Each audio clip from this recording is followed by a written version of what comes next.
What is going on, everybody? Welcome back to a very special edition of DSM Pregame Live. We have not done one of these in a while, so it's good to be back. It is your Sixers Magic preview of the NBA playoff play-in. Winner gets the number 7 seed and the rights to take on the Boston Celtics in the NBA playoffs. Loser will host the Charlotte Hornets in the coming day or so to see and fight it out for the 8 seed. I'm one half your host, Dylan Davis. To my right, my faithful co-host, Scotty. And we are live here, as always, on the DSM-Media Philadelphia YouTube and Twitter pages. If you're new to the channel, make sure to check us out on Twitter. First and foremost, at DSM_media is where you can find us. It's the best spot to interact with us when we're not here live on a show.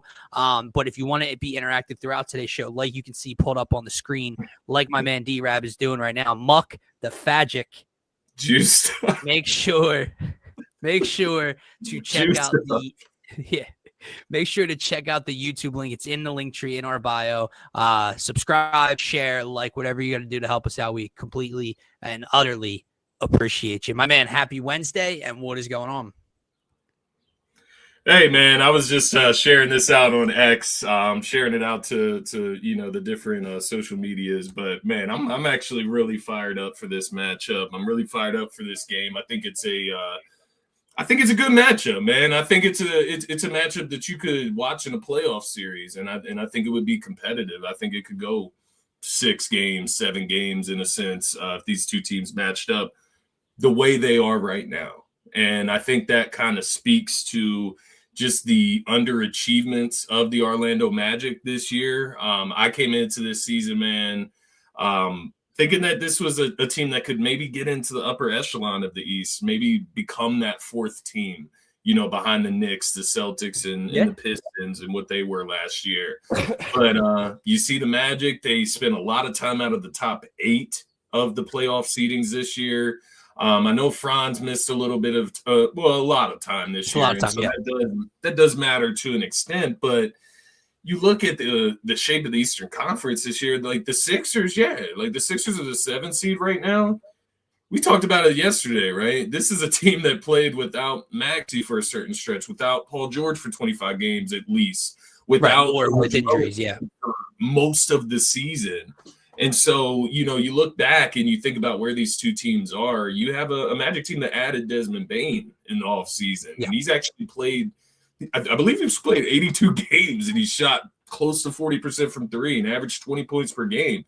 So it's not him that's underachieving for that team. All eyes on Paolo tonight if I'm looking at the Orlando side of things. And you sent me a link, I believe it was last evening, just regarding some of the turmoil in that locker room.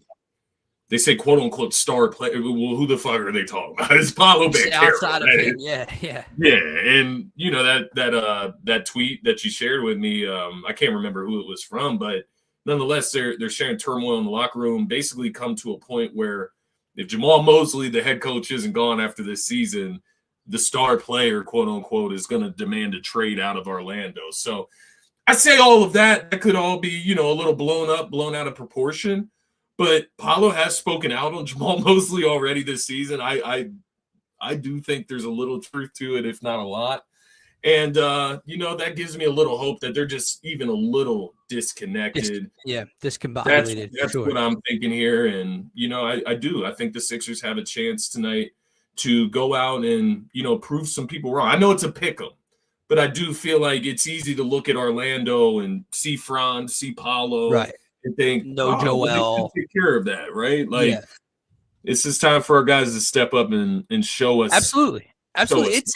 This is an interesting night, man, because you started out the show by saying you're fired up, and I'm trying to get there. We talked about the game yesterday and just the Flyers playoff run coming up, and now the Sixers, if they get in and they win tonight, they're going to play the Celtics. So you get Sixers, Celtics, Flyers, Penguins at the same time, but without the expectations of winning an NBA title. So I'm trying to get fired up for it to be so meaningful. It's hard to not think about what comes next if they do win, because everyone just assumes we're walking into a TKO against the Celtics after this, right? But this is an interesting and kind of, let me ask you how pivotal tonight is for the future of this team, because there's a large portion of this fan base that has been and definitely is now fed up with Joel Embiid. Right or wrong, fair or not to him, the appendicitis, it sucks, right, for him. He's gone through a lot. But it's just the same ending to the same old movie. Yeah. So there have been people out there pounding the table to move on from Joel Embiid and to have basketball without Joel Embiid here and build around Tyrese Maxey. And VJ Edgecombe's untouchable. And I know this is year one of VJ. I'm not trying to put too much pressure on tonight's game. I just made a pivotal night to look forward and say, can you win meaningful basketball games like D-Rab said? Like, you're a 1.5 favorite at home tonight. It's a game that not only you have a chance to win, the odds makers are saying this is your game to win. What does it look like around Tyrese Maxey? What does VJ Edgecombe look like in his first true playoff moment? Yeah. And that's what I'm looking at tonight. Like, forget the what's to come and, it doesn't matter because they're just going to get spanked by Boston next. Forget all that for a second. Can you start to build around Tyrese Maxey if that's where your thought process is? Are these a bunch of losers, right? That without Embiid, like that's what it's going to come down to. Like I hate to put it that way. Like it's not like do or die in that sense, but that's just the simplest way to put it out there. But to answer your question or to just follow up your statement, it is pivotal. And I will just say this, man, to get to see VJ Edgecombe play in his first playoff game, I think that means something. And I think VJ specifically has shown that he can be a guy that can step up in a big game scenario. He can deliver some big time performances. We've seen him in big games this season come out, be locked in from the 3-point line, get out in the lanes, you get deflections, and bring energy, obviously via high flying. I would love to just get to see him in his first playoff game. And it does. It takes you back to his first regular season game too. What did he go out and do against the Boston Celtics? So right, against that team that's coming up. Pumper says we need to lose today because we're not beating the Celtics. Those two things just simply don't correlate. The need to lose today has nothing to do with playing the Celtics, because the draft pick that comes with losing today isn't just jumping you inside the top 5 or 6 or into the lottery where you'd want to be if you were in a tanking scenario. They don't correlate. Yeah, are they beating the Celtics? I think you and I, Scotty, and everyone out there would say no. They're not 2 minus Joel Embiid. Just win a game, and I might. Yeah, I think the way I'm trying to approach tonight, man, and approach this playoff run, if they are able to advance, is just look around. Like, look at what took place last night. Like the Portland Trailblazers went into Phoenix, and they get the number 7 seed out west. The Portland Trailblazers aren't beating the San Antonio Spurs. They're not going on to win an NBA title. But do you think their fans, and I'm not trying to make it apples to apples, because it's not. That's been a bad franchise. The Hornets have been a bad franchise. We're supposed to be in a position of max dollar players competing for. So I'm not trying to say, well, we should just be happy to be here. We've just been stuck in business mode. They better not disappoint us because they need to win a championship this year. And we've gone too far away from just being in a playoff game and being in the moment. Yeah, and I think, I think the big thing here is that, like the point I do want to get across, because I know Pumper's here and I know how he feels about it tonight. And I know there's other Sixers fans that feel that way as well, man. He's not alone there. I'm trying to think of the right way to put it. He's not alone. I agree with him. We're not like, if you ask, no, we're not beating the Boston Celtics. We're probably losing in 4 or 5. That doesn't negate from the fact that I want to win tonight and have opportunities to beat the Celtics and see what happens with Maxey and Paul George and VJ. Yeah, no, it's the best way to put it. And just looking, you compared it to Portland, which is what kind of brought it to mind. It's like you do have that mix of veterans versus youth that you're kind of trying to gauge going forward, right? You look at the Barlows of the world. You mentioned VJ already. You mentioned Maxey, and like these are the guys that have to lead the way. There's other guys in the mix here as well. The Quentin Grimes of the world. Like if he comes out and he's just an 0 for tonight, exactly. off the bench. Right. What is the point of bringing him back? This like, is a guy that we apparently moved on from a young piece at the deadline to make sure that we're re-signing and extending this guy. So, this is a guy that has to come out tonight and play well, right? Kelly Oubre Jr., so on and so forth. All of them have to play well if they want to beat this Magic team, because without Joel Embiid and the Magic at full strength, this is going to be a very difficult game. How can they do so, Scotty? You and I touched on yesterday's Faithful Fanatic show, and I guess we'll just pick up right from there. You mentioned the three-point shooting of this Orlando Magic team. I did not check what they are at home. I'll check in a second. But I can tell you that they shoot 33.5% as a team on the road. Jalen Suggs drops under 30% from deep on the road. Anthony Black shoots 31% from deep on the road. They do not have a player that shoots over 37%, and that's Desmond Bane, who was brought in to do so in the offseason. The Sixers have to win the three-point line tonight. I think with the size that Orlando is bringing into this matchup, with your point forward, your point guard in Paolo being all of 6'10", right? You saw the wings in Wagner, and Tristan Da Silva, that's drawn a blank. They bring a lot of size. They don't shoot the three ball well. So where does that tell you that Orlando might look to attack? Well, threes equal more than twos. The Sixers should get out. They try to run, and they need to just jack threes and hope and see if they can create an advantage there. No, I do agree. I guess I do agree. I think it is one of those. The best way I can put it is, whoever wins the three-point battle tonight is probably going to win the game. And, you look at both of these teams, they're both pretty much middle of the pack when it comes to three-point, getting them up and making a bunch, all together. You have to attempt them in order to make them, and it all falls together. But I do think it comes down to who's hitting the three ball tonight. Is Paul George going to go 0 for 7 from the three-point line like he did back in January when they played? Because that's not going to fly tonight, right? They were able to get a win, double-digit win in that January matchup. This is a little bit healthier Magic team, so I do think you're going to need guys to, like you said, step up and hit shots. I mentioned VJ.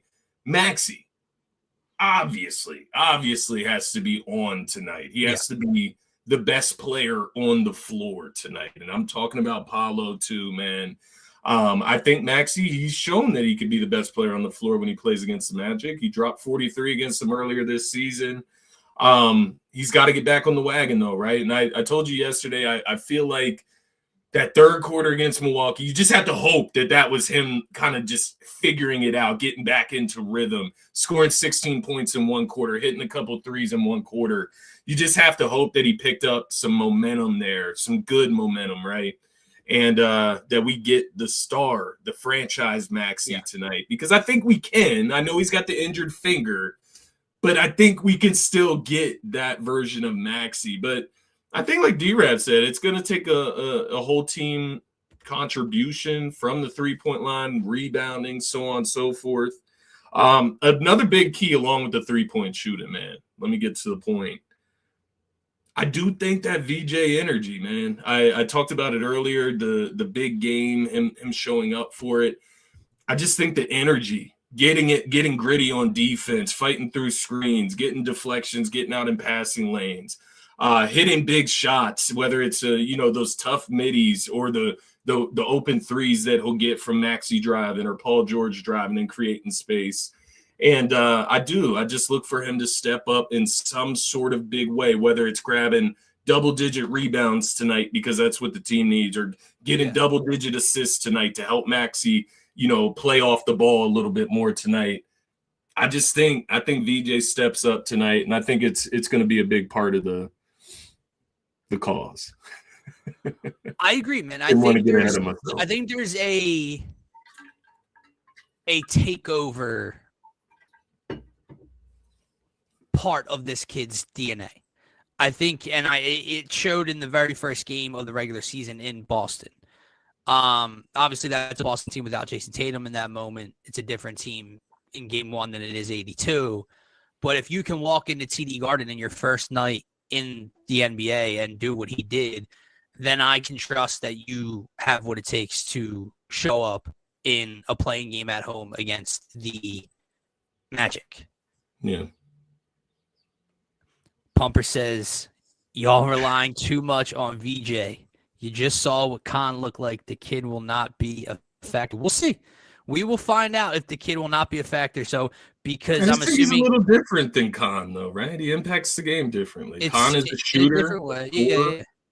That's what they rely on him for. He was not shooting the ball well last night. If VJ's not hitting his shot, he can impact the game or no? Or did they just bench him last night? They just benched him. Yeah, they benched him the last part of the game for sure. Kobe White, other guys were going off though. I'm not going to argue who's better. He's better at certain things. Like I said, VJ impacts the game in different ways, man. Come on. But to me, man, it keeps going back to Tyrese Maxey, not just for the future of this team. I do agree. Yeah, he hasn't made more than 2 3s. He's only made more than 2 3s in 2 games since returning March 28th. Yeah, and that was his return. He has not shot above 32% from 3 in almost 3 months, in a month. So he shot 31% last month in April, or this month in April. He shot 32.7% from deep in March. It's a very small sample size with the injury. And then he shot 32.7% in all of February, which he played all of. So going back until, or I'm sorry, April, March. No, I'm right. Yeah, so going back until January, he has not shot the 3 ball well or efficiently, and that's something that he's going to have to do tonight. There's going to have to be a takeover part of Tyrese Maxey's game tonight. And you asked me yesterday who's more important in tonight's matchup, Paul George, Tyrese Maxey. And we kind of jokingly both started saying Paul George because of the size and how he could match up with the size of Orlando defensively. Yeah. But then Maxey brings something different. Max on the offensive end with that speed and his lack of size can create a problem for the Orlando Magic getting back in transition defense. And that's, I think, what he's going to have to do tonight. Yeah, it's interesting the way this game could play out. And, you look across some of the matchups throughout the regular season, they all played out kind of differently in a sense. You had one game where the Magic blew us out. You had one game where the Sixers kind of blew them out and scored, higher amounts of points up in the 120s, 130s. The Magic scored 144 against us earlier this season. That was a career game for Anthony Black. And then you had this, if you want to call it a stinker, it was like 108 or something to 97 or 96, something like that. They won by 12 points. There was only a little over 100 points scored for the winner in that one, which was the Sixers. And it just kind of leaves you in no man's land when you think about, like, how could this game go? Because I do think there's a part of me that believes it could turn into like a defensive slugfest in a sense, like just guys bricking 3-point shots, and then just getting to the foul line becomes a crucial part of the game. It does kind of feel like this could be an old school 90s playoff game. Like, and what I mean by that is somebody that's not usually hot. Yeah, getting hot. It feels like that type 98, 95 type of finish, which doesn't normally happen in the play. And we saw the 2 games last night. Both went over. Both were exciting ass fucking games and finishes. So we'll see how that translates tonight. But I think this is an interesting matchup before we kind of get into predictions, man, and what you're looking at from a gambling perspective and stuff like that. Because I saw the clips earlier, and you kind of forget, because the Sixers season, with all the ups and downs and the injuries and everything, you kind of forget what took place very early on in 2 of the matchups. And you had Tyrese Maxey and Desmond Bane forehead to forehead chirping at each other. I believe Desmond Bane got ejected here in Philly in one of the games. Andre Drummond and Wendell Carter Jr. squared up at half court. Jalen Suggs got ejected in one of the games. There is a little bit of friskiness in this match that these boys might not have let go from earlier on in the year. And then on the other side of it, obviously whoever loses tonight, their season doesn't end. They get another crack at it at home against the Hornets. But whoever loses could very well lose to that Charlotte Hornets team. And both of these teams could be in line for a very interesting offseason. You talked about the head coach and the locker room stuff in the Magic, the way they've underachieved this year. Adding Desmond Bane but sliding down an injured and depleted Eastern Conference. Yeah. The Sixers, more Joel Embiid stuff, more contract stuff. What are they going to do in the offseason? Yeah. If someone's season ends because they lose this game tonight, very different trajectory, potentially. Obviously, if you go and get swept by the Celtics, you're probably still not going to have a very good offseason. But you get my point. One of these two teams could be starting to look at offseason plans sooner rather than later. Because and to your point, like, you lose this game, you'd play the Hornets for the 8th seed. Who's benefiting from like a short window schedule? The Right. Sixers or the Hornets? Like, I'm not saying that we can't beat the Hornets or anything like that. I would just say that short window, that short turnaround does benefit the Charlotte Hornets and that younger squad that they have going on there. It's one of those things. Winning tonight kind of helps you in multiple factors. I get it. It's the Celtics or the Pistons, but it does help you. It gives you a little bit more time to rest. Let Maxey and Paul George rest before that first game against Boston. You play on Friday. I believe you'll get maybe one day off and play on Sunday. I haven't looked at the schedule. Yeah, they won't do a back-to-back. They might do 2 days off in between, but I doubt it. With both being in Boston, I would assume. Is the first game Friday? Do you know that or no? The last playing games. Okay. Oh yeah. So they'll get a day off. So yeah, Sunday or Monday you're probably looking at for the start. The playoffs start Saturday though. The playoffs do start. Interesting. Yeah, I did look at that earlier, but right. It's just probably not lined up for the 8 seeds. The 1 and 8s playing until Sunday or Monday. So yeah, exactly. Again, it's funny, man, because you'd rather just win and get in now. And if you're a fan that wants them to get in, right? If you're one of those negative people that just don't care anymore, that don't care, that's fine. But if you want them to get in, it's like, all right, well, I'd rather now than a do or die, win or go home against a young Hornets team. But the opportunity to beat the Hornets, to play the Pistons, who I know were fucking excellent this year, and Cade's back, I got all that. You've said it for weeks now. Yeah, I'd rather play the Pistons than what I know the Celtics can do in playoff basketball. Yeah. So you just want to get it out of the way. You want to take care of business if you're trying to win and get in. But in the back of your mind, it's like, if they lose tonight, beat the Hornets, get Detroit. Not that that's like a prize, obviously. I know. One seed. The way I break it down to come to a conclusion is that I don't think they would beat the Pistons or the Celtics at the end of the day. They're not going to, but so yes, let's just make the playoffs and get playoff basketball. Right, maybe, and get the rivalry against Boston, who, by the way. But it would be better, to be clear. It would be better to play Detroit by all means. Although Tobias knocking us out of the playoffs, don't get me wrong, I would still rather play Detroit because Tobias is on that team, but it would be like so annoying to hear this motherfucker like talk shit as we get eliminated from the postseason. I mean, I'm just gonna throw it out there that they did go 2-2 against the Celtics this year. The Sixers, no doubt. I just, and one of the losses was by 1 in Philly on Halloween.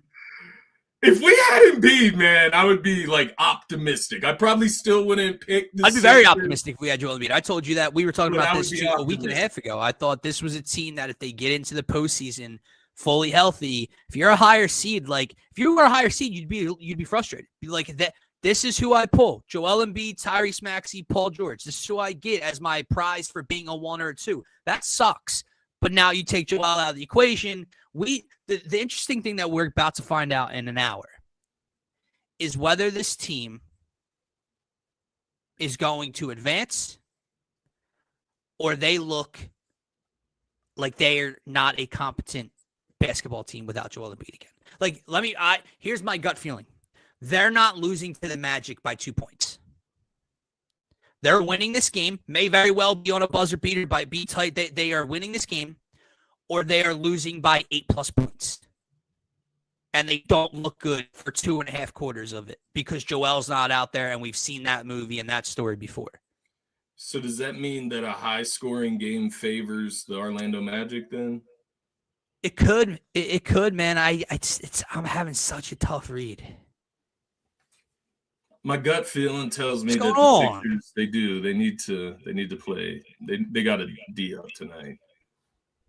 Like I said, barring somebody getting hot, right? Whether that's like an Anthony Black, a Jalen Suggs, Well, you know what? To kind of wrap up Day, here, you've said that to me since yesterday. Let me flip the script here. Yeah. We saw Nico Batum in a playing game against the Heat 2 years ago get hot for the Sixers. Who can get hot for the Sixers tonight? We don't have to mention Maxey or whatever. Who can be an Anthony Black, a Jalen Suggs, a Tristan Da Silva for the Sixers tonight?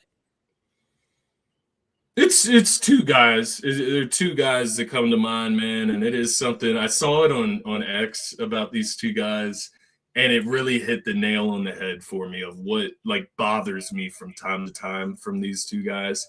And I'm talking about Kelly Oubre and I'm talking about Quentin Grimes, right? These guys they're talented.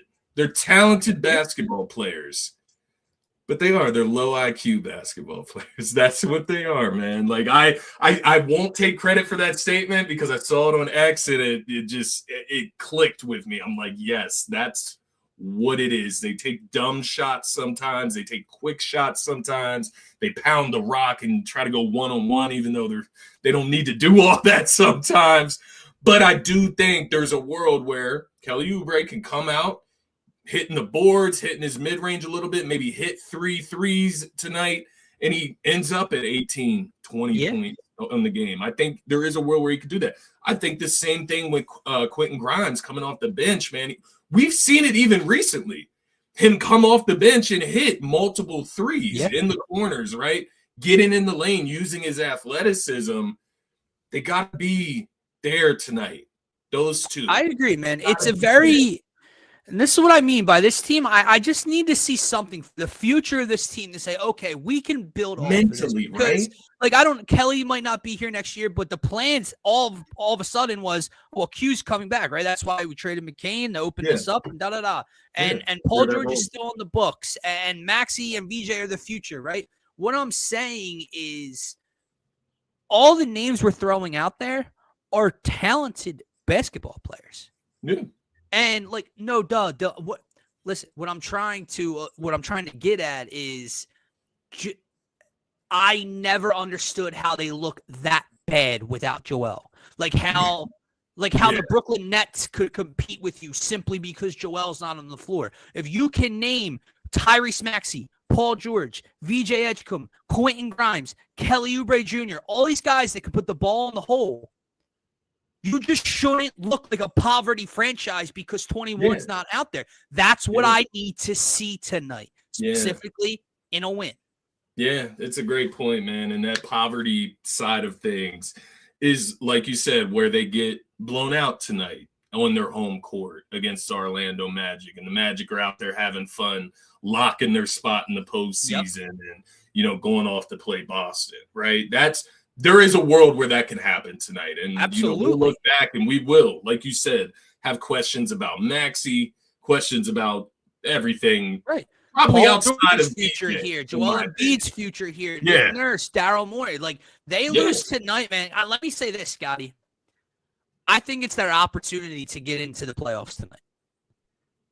They'll be favorites on Friday night. And of course, they can beat a young, inexperienced Hornets team at home to get into the postseason. That's my gut feeling too, man. But I think just from an overall attitude standpoint, a vibe standpoint, if this team misses on this opportunity tonight, with the Hornets winning the way they did, trying to get back in the playoffs with that youth and the way they can score at times, I think the Sixers, you could see a pack it in Friday night. And this is it to me. What's the most embarrassing way you can get eliminated from postseason venture, right? Lose both playing games as the 7th. Lose both playing games and lose to the Charlotte fucking Hornets. Right. I don't care who they have on their team.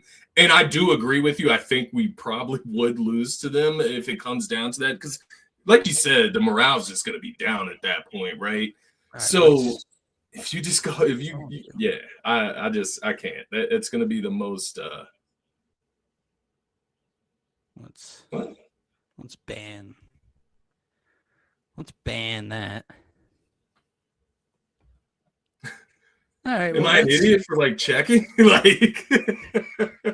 I don't mean to laugh, man. That's not funny at all, but No. just like Trent really weird. Wofford's available though tonight.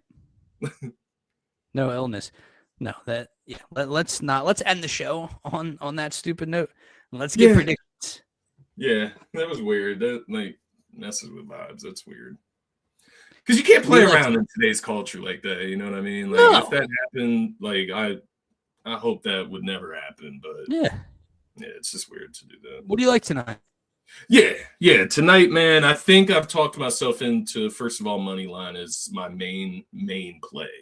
I know you and I we talked about it a little bit before the show, kind of going back and forth between team total, Sixers money line.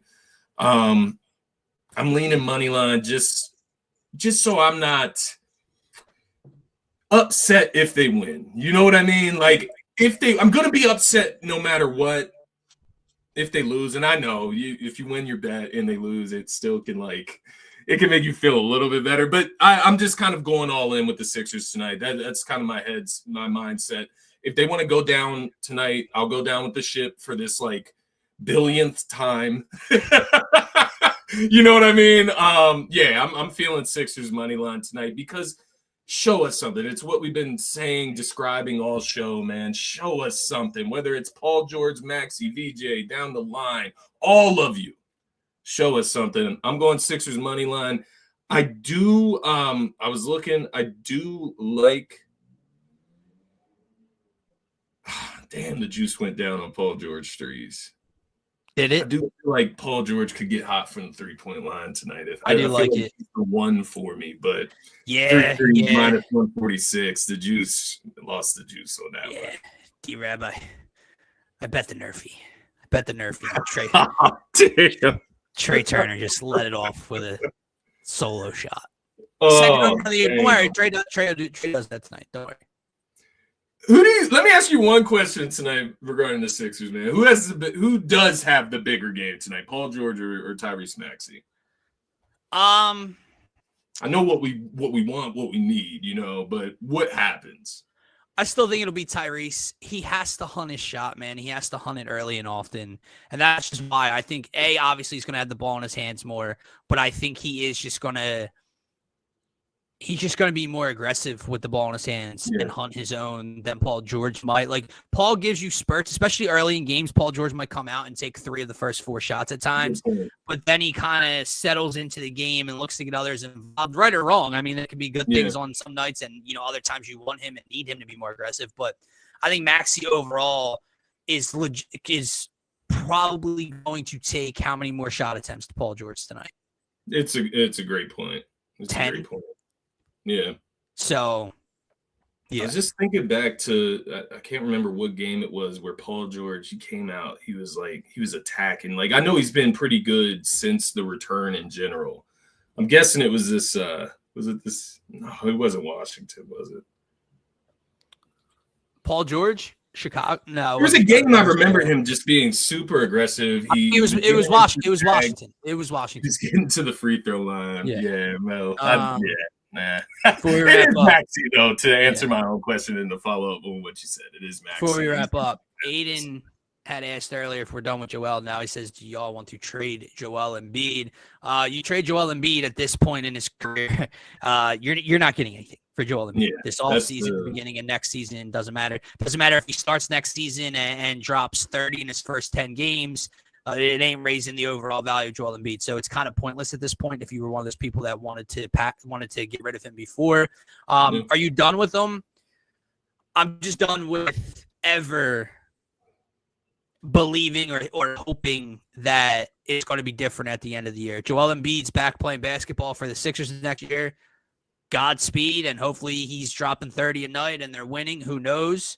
But this was the closest we've been to having a healthy Embiid in the postseason in probably 3 or 4 years, because last year, obviously, the year before that was going into the Knicks series, and then he re-injured himself in game 1, throwing an alley-oop to himself. So probably 3 or 4 years since he's been he was looking healthy-ish heading into the postseason, and we got appendicitis. So I'm just done being hopeful. I'm not. What are people? You're going to be mad at him because he got appendicitis? Just not. And I feel everything you said, and I would just add another point. And I said it even last year, coming out of that horrible season.